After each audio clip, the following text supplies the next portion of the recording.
today's virtual career exploration video. I'm Danielle Britton, Talent and Education Director for the Greater Binghamton Chamber of Commerce and the Greater Binghamton Education Outreach Program. Today, I'm joined by Jake Haddock, who's the Production Manager at SquareTRE. Thanks for joining me today. Thanks for having me, Danielle. So we're going to jump right in. So why don't you start by telling us a little bit about yourself and a little bit about Foursquare. That's okay. So I'm the production manager here at SquareTRE. We are plastic injection molders that focus on the medical, aviation, and aerospace fields. We do a lot of development work, and we do a lot of long-run production work. So pretty much anything related to plastic injection molding, and pretty much any sort of customer who's looking to, have a new project or a new product that they're trying to bring to the market, or have components made for a project that they currently have in the works. It's kind of what we specialize in. Awesome. What made you be interested in kind of pursuing this career? So my dad actually owns the company, so I've been kind of around the space my entire life, and I went away to college and I got a business degree and kind of explored some other possibilities and tried to work a few other places, and just ended up getting pulled back here, and the opportunity was too good, and there was too much room for growth here to kind of pass up. Yeah. Awesome. So as a production manager, what does your typical day look like?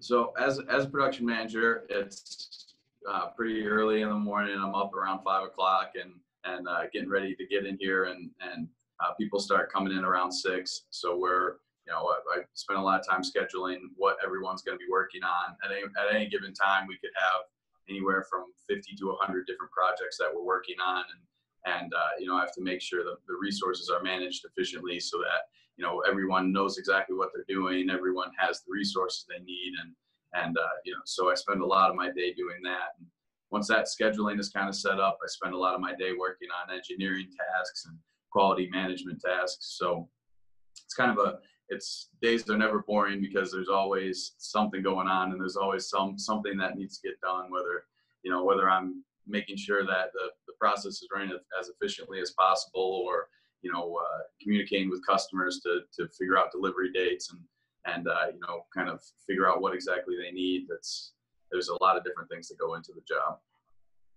How you mentioned you're up pretty early, getting in early. What are your typical work hours? I'm usually here from 6 to 5 or 6 at night. Wow. The job's pretty demanding, and like I said, there's always something to do. So usually the standard 9 to 5 won't get it done. I gotta put in a few extra hours, but sometimes I can sneak out a little bit early. But yeah, it's usually around 6 to 5.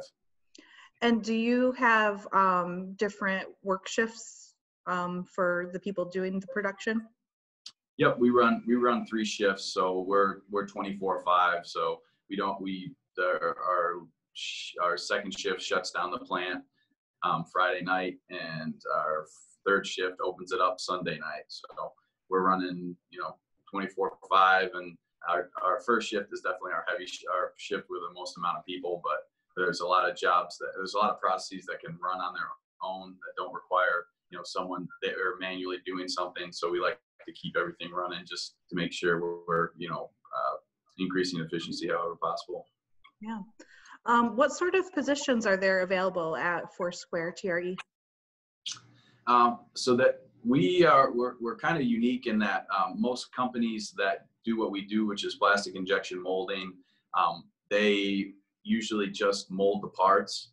So it's a long process. There's before a customer can have injection mold that makes the parts they're looking for, there's design of the injection mold. There's actually cutting the steel or aluminum that makes the injection mold and making sure everything works, and so we actually do all of that as well. So a lot of the positions we're looking for currently, and that we usually have a need for, is tool makers, CNC machinists, and EDM operators, so RAM and wire EDM. So that's kind of in our tooling area. That's kind of the main thing we're looking for. We're always we're also always looking for quality personnel. So people with a really good eye for detail who you know, can kind of help make sure that nothing leaves our facility without being, you know, perfect parts. 100% quality is our goal. And we're also always looking for engineers too, both production engineers that can help kind of optimize processes and make sure that people are doing things in the most efficient way, and just kind of making things run smoothly. And then also design engineers that kind of help the tool makers build what it is they need to build. So there's a lot of open positions usually, and we're always willing to bring on. Awesome. What is it that you guys look for when you're hiring somebody for your company? So we've been growing pretty rapidly over the years. We recently just well, actually about 5 years now, we moved into a much larger building, and we've increased a lot of our capabilities, and our production capacity is much greater. So along with that, one of the biggest things that we've had to work very hard to build is just our company culture, is finding people that, you know, fit our mentality, and they want to come in and work hard, and they understand that, you know, it's a technical field, and in a lot of ways you gotta go by the book. You gotta follow the work instruction or the drawings that you're working to, and you gotta have a real attention to detail, and, you know, you gotta really want to get after it. So it's mostly an attitude, and you know, just a person that wants to do a good job and is, you know, wants to do fulfilling, difficult work. Mm-hmm. And do you do a lot of the training in-house? We do a lot of on-the-job training. We do a lot of, you know, we actually just recently in the tooling area have taken 2 newer guys who were, you know, production personnel, and brought them into tooling because they showed a little bit of aptitude. So we do a lot of on-the-job training, where we have done apprenticeships in the past, and we're open to do more. We just don't. No one really currently is in the works, but we do a lot of on-the-job training, like I said, and a lot of apprenticeships, and we really like the idea of taking people that we brought in and, you know, giving them avenues for, you know, advancement in the company, and for bringing new people in and giving them an opportunity to, you know, gain some useful experience. Because, you know, as production manager, like I said, I have a lot of different tasks that I do, and my day could be anything from quality to engineering to, you know, scheduling, and that's, you know, kind of the par for the course for a lot of different positions in here. If you're an engineer, you know, just the nature of the company and the nature of, you know, what we do, you're going to have a lot of tasks that you're going to have to do, and you're going to have to be able to, you know, be pretty agile mentally, so that you can move from one task to the next, and, you know, kind of carry those threads along as you're going, and you know, just make sure that you're getting the job done. So. Awesome. What sort of courses or extracurricular activities do you think students could get involved with to, one, learn a little bit more about manufacturing, but also get some of the skills that they might need? Yeah. As far as you know, tooling goes and tool makers go, there's a lot of great programs. We've actually been working with BOCES pretty closely to they've got a new advanced manufacturing course that's coming online pretty soon here. And Broom's got a really nice advanced manufacturing course. And there's a lot of online programs you can do, and you know, there's definitely apprenticeships around that you can avail yourself to. So even before someone was to get into Foursquare, you know, there are a lot of ways that they could learn about the you know, the trade, and learn about what's involved in it. And you know, the internet is a great resource. There's, especially YouTube. I mean, you look up, you know, tool makers, I'm sure there's 1,000 different videos of you know, different kind of interesting things to get your feet wet with. But, you know, the overall in the area and nationwide is, you know, I think that there's a big gap as far as you know, tool makers and you know, that kind of trade goes. There's not a ton of people who are you know, at the college age, or, you know, 18 to 22, who are moving into the field. I mean, most people are going off to college or are pursuing other career paths. And in a lot of ways, I don't think people know how fulfilling of a job, how fulfilling of a career being a tool maker or entering the trade can be. And we pay really good money to people who can do the job and do the job well and have that fit our company culture, like I was talking about. And there's just not a ton of people that are there right now. And so there's a gap, and we're looking to fill it. And I know a lot of people nationwide are looking to fill it. So, but there's a lot of good resources that are being built, to work towards filling that gap.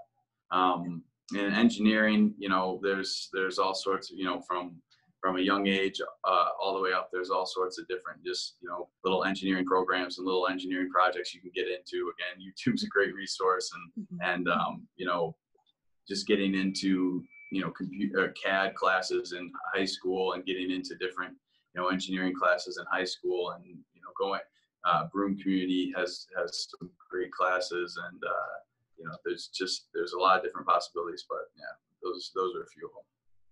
Awesome.